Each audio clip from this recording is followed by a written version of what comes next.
Brady Bree lies on camera. Hey guys, how's it going? Getting ready for a long day. It's 8 a.m. Oh my gosh, my hair. Don't I look like one of those old founding fathers? Like I look like I'm wearing like a wig. Like imagine if this was all white right now. But I don't really care how my hair looks today because I'm about to go get it dyed. I tried doing it myself recently and I fucked it up. So now I'm gonna go to a professional so they can give me like a green ombre. This is kind of how it always looks. I have this picture. Oops. Oh my god.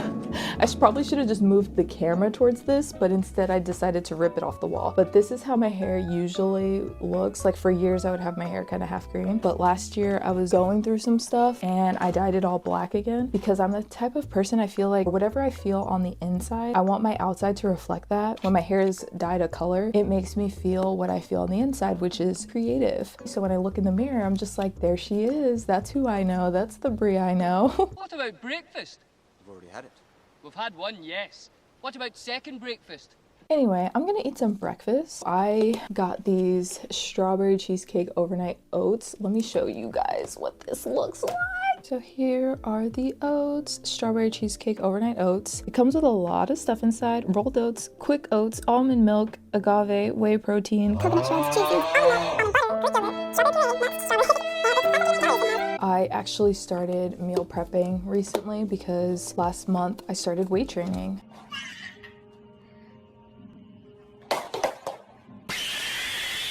I have a friend, Vanessa, who does Olympic weightlifting, and I always thought that was cool and she always tried to get me into it, but stuff would come up where I wasn't ready yet. I wasn't prepared to go all in with that. Last month I decided I was. So with weight training, you have to eat. You have to make sure that you have enough carbs to fuel your body throughout a workout. You also need a lot of protein because that's what builds your muscles. I am reparenting myself kind of because I grew up eating a lot of junk food, a lot of fast food, and a lot of candy and soda, and I just didn't know how to eat. I literally, and I'm not being facetious, I'm being so for real right now, I just learned how to eat when I started weight training. Look at that. And if you guys know me, you know I have a background in sports. I was an athlete my whole life. I had a whole story time about how my dad wanted me to be an athlete and get a scholarship so I could go to school. I did all that stuff. I was an athlete. I played tennis, I played softball, I played basketball. Tennis was my sport at the end of it, but I played everything. I was always in a sport and my dad was always my coach. I was starting to miss sports. And I was like, let me do something new that I've never done. And then I remembered how a few years ago my friend Vanessa tried to get me into weightlifting. I didn't think I could do it. And then she would try to explain, like, obviously you're gonna start small. You're not gonna start lifting 287 kilograms or pounds, or I don't know how they do it. My dad thought that I would do that forever until I was like, art, which I was always like, art. And he was like, no, ball, hand, now, whoa. It was at this moment that he knew. He fucked up. Now I feel like I finally found something that's mine, because let me tell y'all something. Sorry, I wanted to change scenery. Now the lighting is horrible. When I was growing up and playing sports, I was really good at the sports that I played, but I didn't like them because I didn't get to choose them. Softball was just forced upon me. So was basketball because my dad was my coach for all of that. And when I finally got to high school, I was rebelling. It's funny, my version of rebelling was picking a sport that my dad knew nothing about. Okay, I'm gonna move back. Sorry, I decided to move back because that was, I don't know. It's early, you guys. It's like 8:30 in the morning. I'm still waking up. My version of rebelling against my parents was, I'm gonna pick a sport my dad knows nothing about, so he can't even coach me in it. So I chose tennis, but then my dad just learned everything about tennis and became my coach. And honestly, he was a really good coach. I just didn't like being told what to do. So now that I'm older and I discovered lifting weights and weight training and stuff, I'm like, finally something that is 100% for me. Anyway, back to how I had to learn how to eat right. Like I said, I would run off of candy and Dr. Pepper, and maybe every now and then I'll eat a burger. But my diet was awful most of my life just because that's how I was raised. And I'll never forget when I turned 18, my mom took me to the grocery store and she was like, okay, you're about to go to college, you're gonna be on your own, you need to learn how to eat, so I'm gonna take you grocery shopping. Pick out food that you'll eat for the week. And mind you, this woman raised us on hot dogs and Doritos. I think that that's normal. So we go to the store, I start packing up the cart with like Hot Pockets and pizza bagels and stuff, and she's like, you're not gonna survive off that on a week. That's not real food, Brie. And I was so embarrassed because I'm just like, okay, What is real food? Not realizing she never really taught us the proper way to eat either. So it's kind of sad. Like she didn't know how to eat either. I don't know what fuels my body. I really don't know. All I knew playing sports was that I needed to eat food so I wouldn't pass out on the tennis court. And so it took me literally just until, like I said, last month where I learned what macronutrients was. I didn't even know what macros were. You guys, am I dumb? Did I miss something in school? Because now that I know, I'm like, oh, it makes so much sense to me. I was very neglected as a child. The only time my parents were really involved with school was when it was for sports. Everything else, I remember being home alone a lot with my little brother and my little sister, having to feed them, and I would feed them mac and cheese. That was a cool thing about sports though. If you had young, poor parents like me that always had to work, and so you were left alone a lot, sports is great. You know, one day if I have kids, I think I would put them into sports too. Not to force them, like I was forced. I think I would just put them into something like that because it's collegiate, like, or is that the word? Like they'll make friends, they're doing something with their body, they're being active, they're sweating. I think it's a really great thing to put your kids into, or if they were interested in some kind of after school program, I think I would do that. Because sports really did help me in so many ways. It helped me feel less alone because like my parents, like this is turning into a therapy session, but I just always remember like not having anyone there. And then being the oldest sibling, and then my siblings would come to me, and I'm also a child, so I'm just like, so I guess I just always felt kind of abandoned. Sports really did help me feel less alone, yeah. I thought I almost cried there, but I just shoved it down. Maybe I'll put that into a zine. Actually, I have.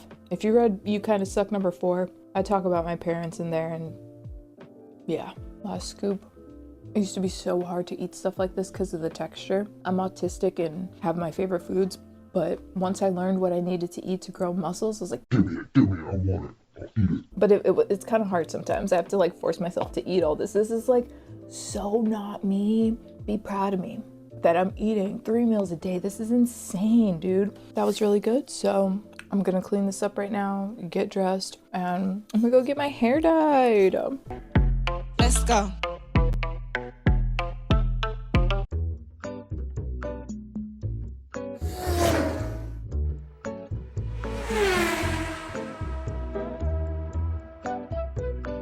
I'm a little early. My appointment's at 11:30 and I showed up at 11:11. Look at, can you see it on the, I have like a pregnant lady thing next to my clock. I got this when I was like in high school. It's all dusty. Oh my gosh. I've had my car for over 10 years and this has been in my car ever since because I wanted to, when I was in high school, I wanted to study like the sciences. Like I was really into the human body and I found this keychain with a little baby and I thought that was really cool. I think it's beautiful. People get creeped out by it when they come in my car, but that's natural, guys. This is life. I have to pee, so I'm gonna go inside and see if they'll let me pee.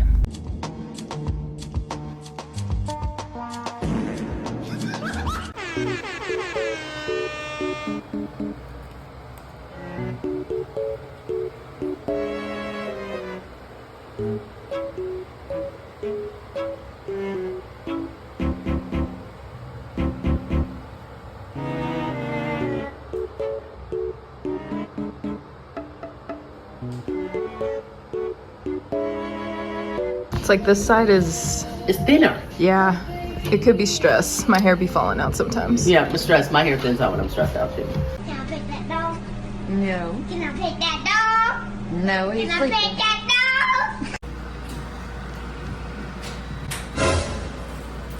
dog? Okay, so I just got out of the salon. It's kind of hard to see because the light is shining through me at a weird angle. And also, if you guys don't know about curly hair, it has to kind of like halfway air dry.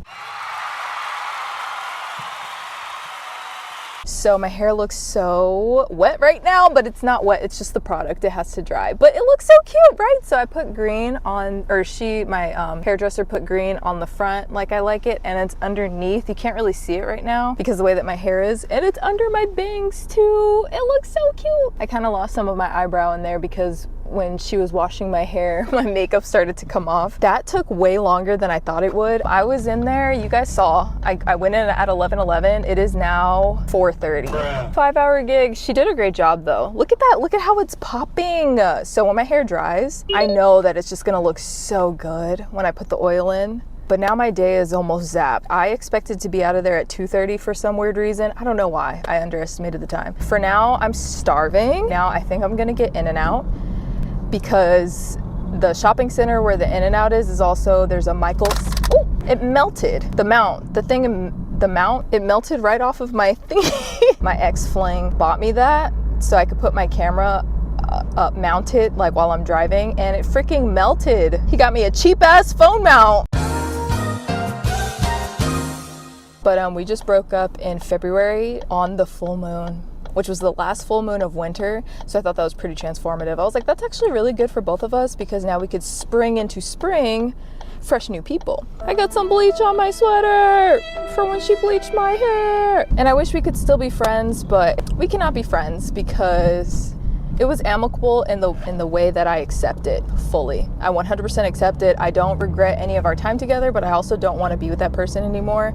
Because after we broke up, I found out some stuff later. That's how almost all of my relationships go, is that we break up and then I find out some stuff about them and I never tell them that I know. And then I kind of just move away from it. I move on silently and I don't even confront them. I somehow get the information. I acquire the information. It's never on my own volition. It's always, it comes to me from other people or they show me something or I see something and I never tell them because I'm like, what's the point of telling them? They already disrespected me so much. Why would I bring that information to them? I don't want to be with them anymore. It's not resolving anything. I don't want to salvage this. So I'll just fade away silently and I block them and I never talk to them again. And I let them think whatever they want to think. Because there's been a few exes that think that I'm still hung up on them or something because the way that we ended, I will always just pretend like, you know, man, we could be friends one day, like we're cool, we're amicable. And in my head, I'm like, you are never gonna see me again. Like, what the fuck? I'm in the drive-thru for In-N-Out. See? That's what a hamburger's all about.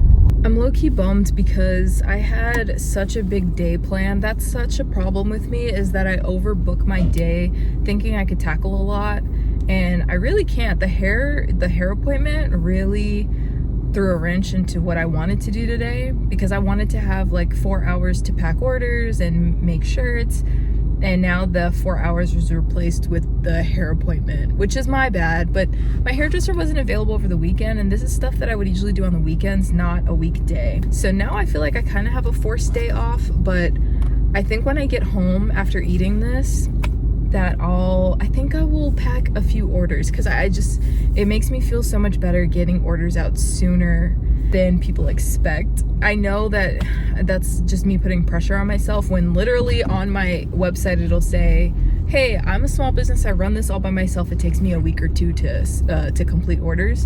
And people are so nice. No one has ever yelled at me saying, hey, my order, it's been 3 days, where's my order? But it's just something within me. Like, I want to give good customer service, and so if I can tackle it during the week, I try to. It's just like a really grindy kind of lifestyle, and I don't say that like you gotta grind. I say it as if like, I wish I could have a blankie and some warm milk and a cookie and just lay in bed.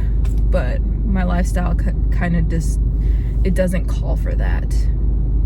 On the weekends though, the In-N-Out is acquired. Oh my gosh, I haven't eaten in hours. I'm so hungry. I got a cheeseburger. No onions, no tomato, add ketchup. It's their number 2, which is a cheeseburger. And they have a special kind of spread. If you've never had In-N-Out, they kind of have like it tastes like salad dressing. There's special sauce. Fries. Ooh, and a Dr. Pepper. Yum.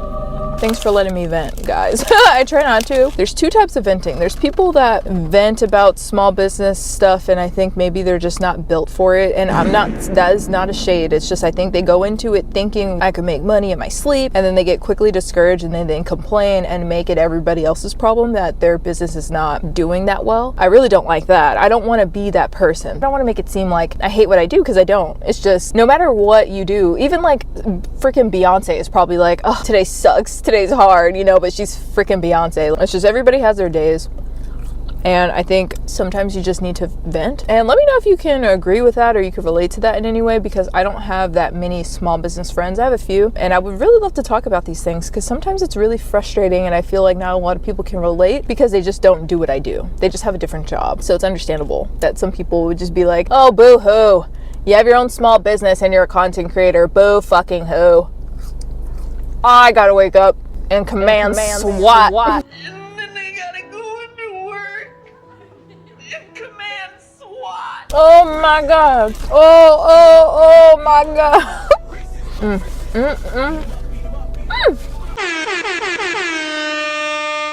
I had to go to Michael's. Smart iron on. That was a random short Michael's run because I had to get iron on for a shirt that I'm making for one of my orders. It looks like this, and you just put it into your Cricut. So let's see what I could do today. Let's go home. I want to go home.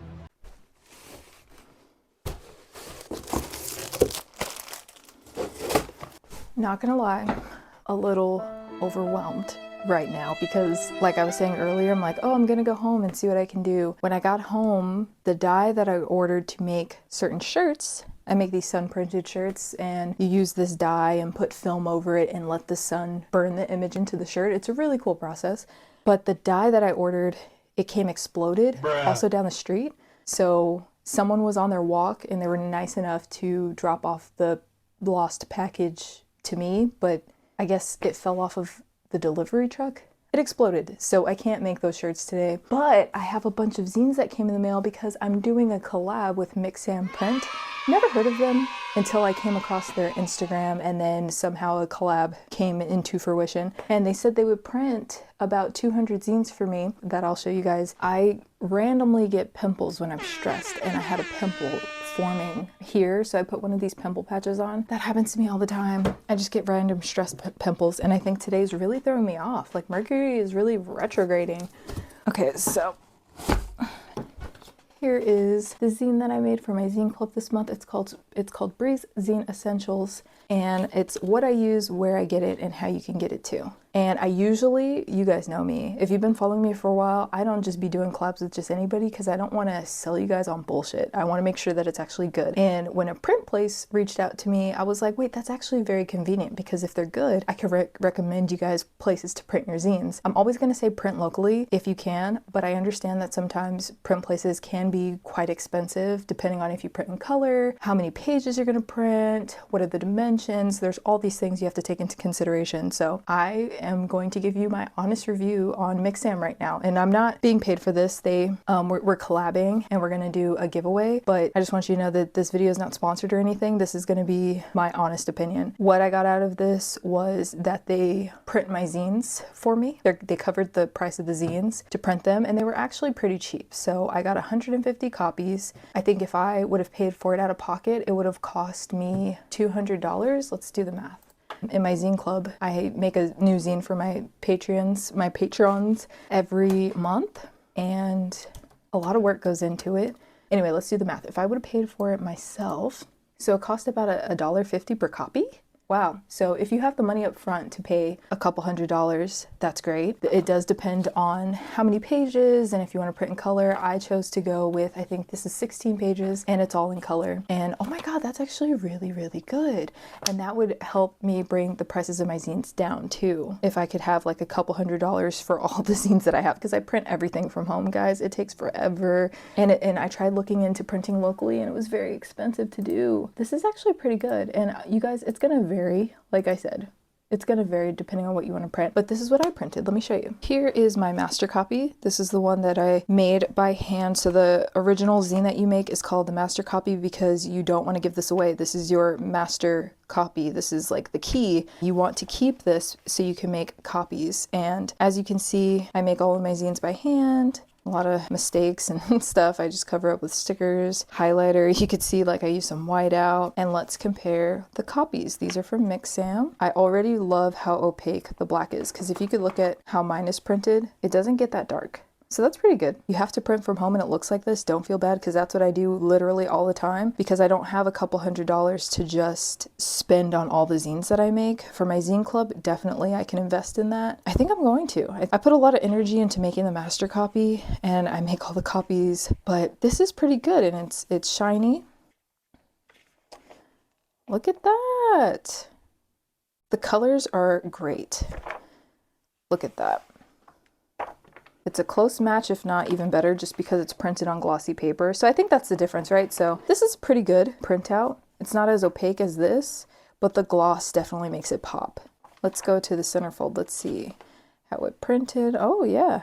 This looks a little bit darker than the green I have, but that's also because of the way that I scanned it in. So if you want it to look really good, make sure that you get really good scans. My scans are pretty basic. This is nice. Okay, and this is the centerfold. Really good colors. I love that. And they stapled it twice. It's really bound well. Let's see. Yeah, that's really nice. That's how the back looks. That is awesome. There's so many factors that go into how I price my zines. This cost, I think, according to when I was crunching the numbers, it was about $1.50 to $2. So if I wanted to sell this in my shop after making copies, this would be like a $5 zine. In my zine club, the tier is 10 because there's also other stuff that goes inside of the envelopes in the club and everything, cost of stamps, all that. So even if you bought this in my shop with shipping, it'll probably be closer to 10. It all just depends, you know. If you guys want me to make a video on how I price my zines, definitely leave a comment. It's different for everyone. And I always respect artist prices because there is a lot of energy that goes into this stuff. And it's not just, oh, this paper costs this much and the stickers cost this much. It's like, no, that's someone's energy, that's someone's soul, heart. You know, there's so much work that goes into this and it doesn't take a second like that. It's a lot of work. So what may come out looking very simple and cheap, there's actually a lot of heart in it. So I always advocate that you charge based on your heart and energy. I know that sounds very corny, but that's just how I price things. So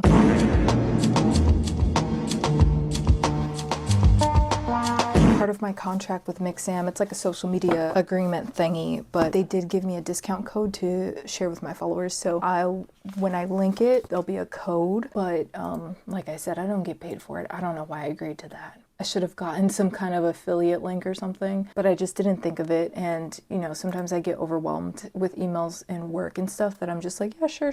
Like things are just moving so fast, but I definitely should have negotiated that. So every time someone uses my code, I get some sort of percentage for doing that labor for them. But I do appreciate that I was able to get them printed. That does help me out a lot. But yeah, I should have freaking got paid for that. Like, you know, how people have affiliate links and stuff. I don't know why I didn't ask for that. So if you start doing stuff with brands, remember to ask for payment. Sure, I benefit from it and I get copies of zines, and now you guys could get a discount off the copies of zines. But I'm so into my social media content creator journey that I should not be doing free labor. So that's my bad. Learn from my mistakes, folks. And not that it's all about money, but just think about it. If I share my code with all of my subscribers and like even 5 of you guys use it and I get some kind of percentage off of that, that's helping me be an artist. That helps artists everywhere. It's like, think big.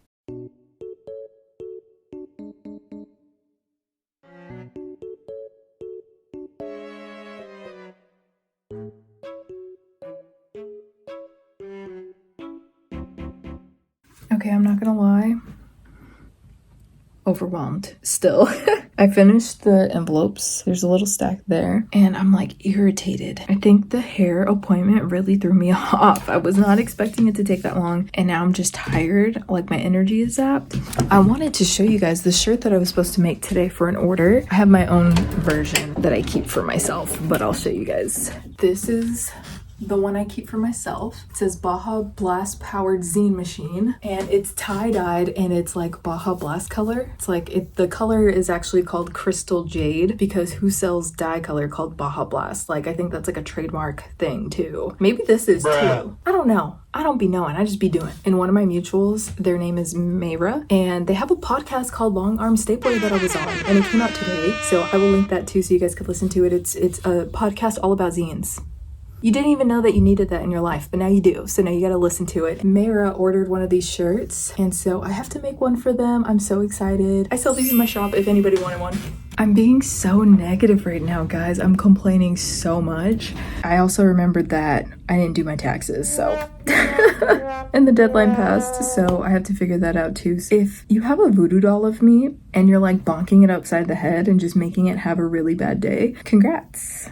Your voodoo works.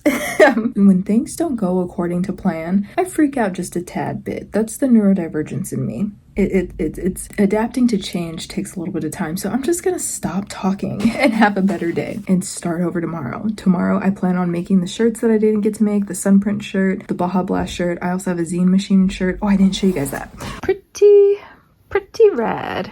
So I have these to make, black with the white Zine Machine, and then I also have a white shirt and the lettering is black. And then I also have a baby doll tee. So this is like a classic fit. It's a classic fit tee, unisex, so anybody can wear it. But then they're kind of like baby doll tees. You see how the sleeves are shorter? It's a tighter fit, so it's a little bit more snug. This is a size small, so if I were to wear this, it would show my belly button. And that's the whole point. It's supposed to be a cute little baby doll shirt. I love what I do. I love what I do so much. And like now I'm revigorated. I went from negative to being like, oh yeah, tomorrow. Like when I changed my perspective of thinking like all the time I lost today doing my hair, which was not a waste of time because I wanted this. I went to the hair salon tomorrow. My hair's gonna look amazing. I get to work out tomorrow. I'm so excited all of a sudden. Yeah, I'm pretty, I guess this is, I'm pretty unstable.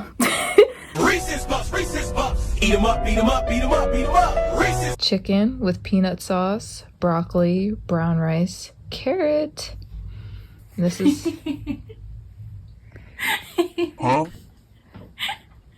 Are you laughing, girl?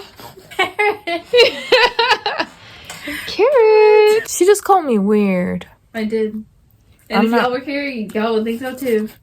All I said was this little life. That's not what she. And I got the. I think I like this little life. That's not all she said. That's not all she this did either. Little life. Brady Bree lies on camera.